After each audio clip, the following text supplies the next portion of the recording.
Silicon Valley is now jumping on the activist bandwagon, which makes me now go to Alex Jones. A couple of days ago, as I'm sure you know, Alex Jones was almost completely deplatformed.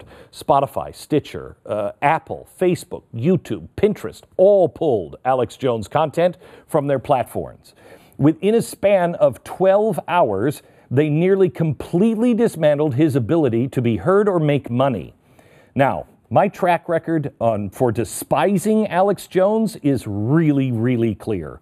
He said I was the CIA agent that coordinated the cover-up for 9/11. That was like in, 2002? I think the man's crazy and dangerous, but I am also conscious of what ignoring or banning information or opinions has done to this country over the past decade. Look where we are today. It's because the media would not let voices be heard or take them seriously. It's hard to say that with Alex Jones, but I cannot remember a time in my lifetime when we have been more divided. Now, people will make the argument that this isn't a First Amendment issue. After all, these platforms are owned by private companies. I do not want them made into utilities. They can do whatever the heck they want. But when it comes to restricting free speech, I see no difference whether it's coming from the government or from a juggernaut media platform. Silicon Valley is doing the same thing to Alex Jones that the government and mainstream media has done to the middle of this country for years. In trying to punish him, they're actually effectively proving him right to his audience. Let me show you. In true Alex Jones style, I'll help them get started. Guess where Google board members Eric Schmidt and Roger Ferguson were just a couple of months ago? Wait for it. The Bilderberg Conference. Yes, and there's more. Guess where Facebook board member Peter Thiel and Reed Hastings like to hang out? Yes, and it's not for the hamburgers. But in all seriousness, these companies are effectively turning Jones into a martyr for people who would believe this crap. Apple claimed that Jones was banned for using hate speech. What hate speech? Which one? Can you define it, please, so we would never make that mistake? YouTube cited the same thing. Now, if you're a social media company that wants to build a platform that excludes hate speech, that's great. If you have clearly defined it and you are consistent in policing said speech, then media companies, nobody would have an issue. The problem is there is no consistency. Sarah Jeong, a known racist, and yet she got a job for the New York Times editorial board. She was not kicked off of YouTube, but Candace Owens, a black woman, just changed it, the exact tweet, just changed it from white to black. A black woman posted it, and she was kicked off of Twitter.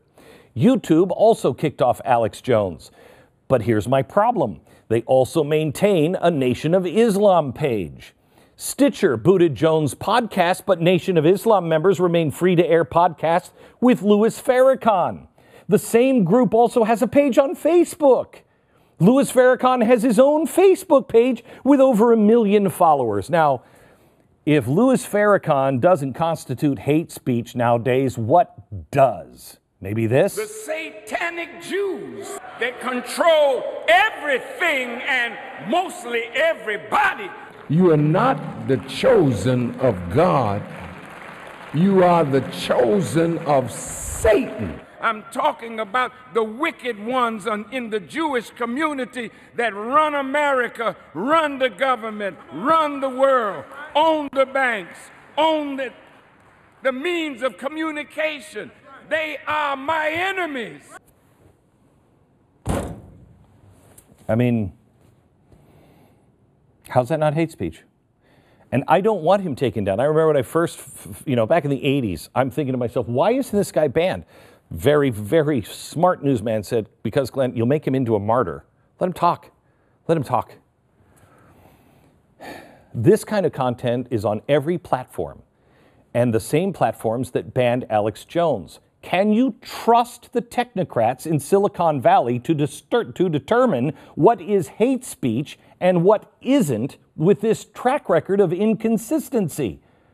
Here's my fear. Is Ben Shapiro next? Is Dave Rubin next? Is Joe Rogan next? Am I next? Who's next? You have to give major props to Twitter, who must be under enormous pressure. Yesterday, they announced that they would be one of the few, maybe the only platform not to censor Alex Jones. Jack tweeted, quote, "Accounts like Jones can often sensationalize issues and spread unsubstantiated rumors, so it is critical journalists document, validate, and refute such information directly so people can form their own opinions. That's what best serves the public conversation best." Now look, that's the key. But if you believe that people are stupid, then you have to be a policeman.